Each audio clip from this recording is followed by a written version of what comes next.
Man, they give me a microphone? Anyway, guys, to start off, something that's on my mind about opening up is starting off where I was when I started in school. Is I got picked on a lot, got called every name in the book. All the jocks, all the press, all the yuppies always picked on me because I was always a poor, low-class kid. And for me, my whole life, my self-esteem has always been brought down. And for me, I thought about suicide a number of times. Thought about it. Even acted on a number of those occasions. And failed every single time. And you know, due to the grace of God, He allows me to live and allows me to fail. And anyway, I remember back in 2005, moved out to Durango, Colorado, which is about 1,800 miles from there.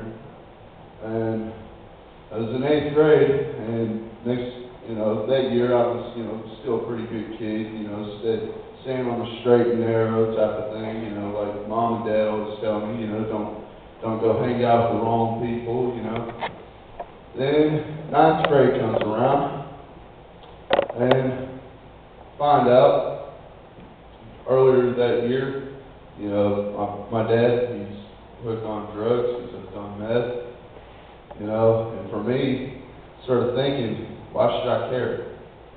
Why should I even, why, and everything started going downhill for me from there. In school, not to mention, I had these thoughts running through my head. I'm also having people constantly bully me around. I'm always having to get in fights in school, defending myself. And every day it was the same routine. I did not do my work in school because I did not care. What be an A, B, C, it didn't matter to me, all right? I just went with the flow. And about at the end of the 3rd trimester, which is when I dropped out, I started having not just suicidal, but homicidal type of thoughts. I wanted to kill everybody in my school, and I made acts to do so. And luckily, I got caught in the process. I got put in handcuffs by a police officer. He found a pocket knife on me at the school, and they found out, the principal and all the counselors came to talk to me, found out that I was dealing with suicidal thoughts, that I plan on doing suicide by cop in the school. And I planned on shooting some kids. I planned on doing it. And I even had everything lined up. I even had a gun.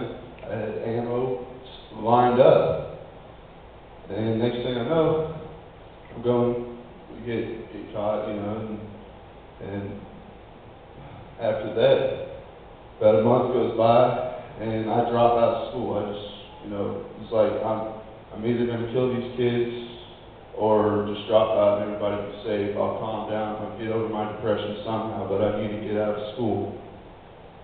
And for me, by the time I was 16, I was close to being 17, I had jobs in and out, couldn't keep a steady job because I did not care. I always went from, I'd work for a place 1 month and I'd quit. I'd go work for one place. I'd end up quitting after a month or two, just did not care. Ended up getting, about the time I was 17, I started selling pot. I started hanging out with gangs. I started hanging out with some Durango 13, which is Mexican Mafia-based gang. And I started hanging out with them. I started, riding in stolen cars. We started selling drugs, started selling stolen guns. You name it. I did what I did to make money. I mean, for me, before I found Christ, there was no morals. My morals were whatever I wanted to do. I did not have a care in the world. And when I was 18, 19, I started being in and out of being homeless. Couch surfing is what it's called. Go hang out at a buddy's house, sleep on his couch for a month. go sleep at another buddy's house for a month. And came to the point where I started sleeping out in the woods. Started sleeping out, hanging out in the cave that I knew back home. And for me, about last year, about this time, is I got in a fight with my mom. Told her I hated her. Told her I could care less if she dies. And next time you hear about me, I'm probably going to be dead and you're going to hear about it. Well, next thing I know, I'm sitting there packing my bags. I'm hitting the road. And I get started off with no money. I mean, all my friends, they beg you not to go. They told me, no, you're going to die if you go. You're going to die. I mean, it's not a chance that you're going to live through this. So I'm like, no, man, I got to do it. And if I die, who cares? I get all the way down to Albuquerque, New Mexico, which I walked all the way from Durango to Albuquerque, which is about a 250-mile drive, you know. But walking, you're doing about countless 9 hours. I lost count after about 10. I made it to Albuquerque, found a trucker. He dropped me off in Amarillo, Texas. And in Amarillo, that's where God came and talked to me. That He came to me. I wrapped a rope around my neck because I started thinking about what I did to my mom. My mom, how I thought about how she used to cry all the time because I came home late or I didn't come home at all or I'm getting involved in stupid stuff, you know, like all the stuff your parents tell you not to get into, you know. And for me, I wrapped that rope around my neck and I tied a knot in there and I'm just laying down and waiting to go to sleep. And next thing I know, I blacked out.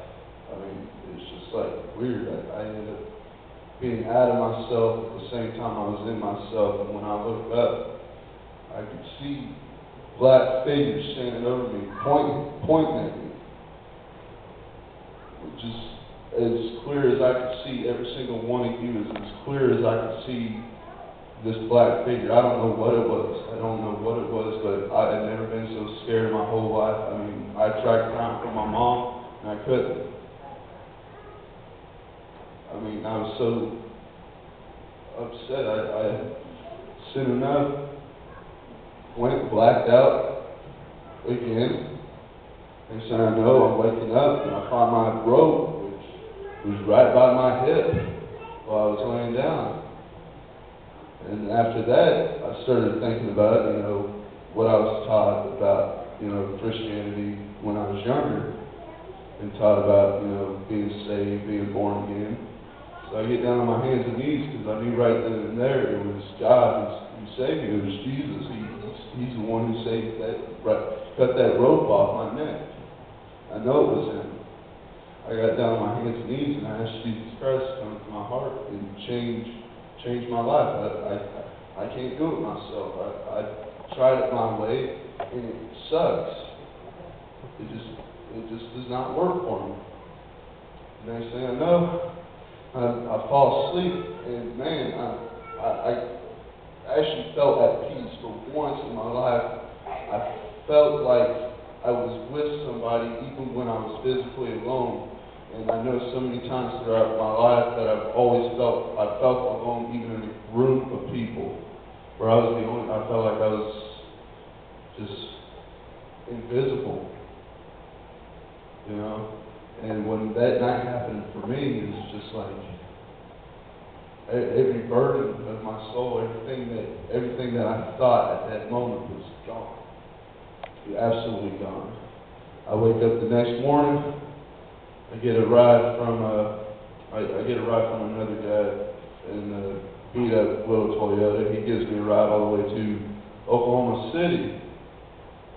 And they say, you know, and every single person is sitting there talking to me or giving me encouragement about God. And I told them about my experience. They told me, you know, keep on that path, man. Keep on that path. And there were several guys telling me how they ended up. one guy, he ended up sharing me about how he got saved in prison. He ended up getting involved and going into private investigating, and as a matter of fact, in New Mexico, he actually picked up a dead body as I was there. And anyway, I'm headed on the road from Oklahoma City. I get a ride with this rich, young guy, about a little older than me. He driving a Mercedes, and we were sitting there and hightailed it all the way to Birmingham. I got there, and I started feeling down again. I started feeling like, man, I'm ready to give up. I'm ready to give up. I'm so exhausted. I can't move. My feet hurt. I got blisters the size of $50 on my feet. My kneecaps are the size of softballs. I'm sitting there, God, man, if you're out there, man, please let me know that I'm not alone here. Man, 10 minutes later, I'm sitting at that gas station. Next thing I know, there's a trucker who's like, hey, where are you headed? I'm headed to Atlanta. It's like, really? I gotta go to Columbus, so I'm headed right there. I was like, awesome, man. Then I get here, I finally get to my dad's house, which is out in Shady Lane, which was where my uncle lives. That's my uncle's house. And for the first time in about 3 years, my dad walks in. He's like, who's that sitting on my couch? Who's that sitting on my couch? His eyes light up like a Roman candle. I'm telling you, he's sitting there, big, bold eyes. He's like my son's here. Finally, gives him a purpose. And next, soon, gradually, about a few months go by, my dad quit smoking crack. He quits doing these things. He starts rededicating his life to the Lord. And everything's starting to change so much. For me, I never thought this would ever happen. And as far as what I'm saying tonight about my testimony and where I'm at now is that even if I live in a cardboard box for the rest of my life, at least I know I have Jesus. And if I'd rather be in that situation than be in a mansion and not have Him. And right now, I just want to let everybody know who's going back to school, don't be intimidated when you go back. Don't sit there and be intimidated by some bully on the playground, okay? There's jerks out there, okay? You're going to find them in every corner. You're going to find them in every aspect of your life, because I thought I would escape it. When I dropped out, I didn't. I'm still getting picked on by jerks every day, But that's pretty much my testimony right there, and that's pretty much as far as where I'm at now. I'm in a better situation. I'm in a better environment now. I'm hanging out with right people. I'm hanging out with, not getting back involved into my old pot type of stuff, not getting into my illegal type of activity. I'm sitting there staying on the straight and narrow. And you know what? For once in my life, I actually have money in my pocket, and I don't plan on spending it on anything other than what I need obligated to spend. So that's just what I have to share.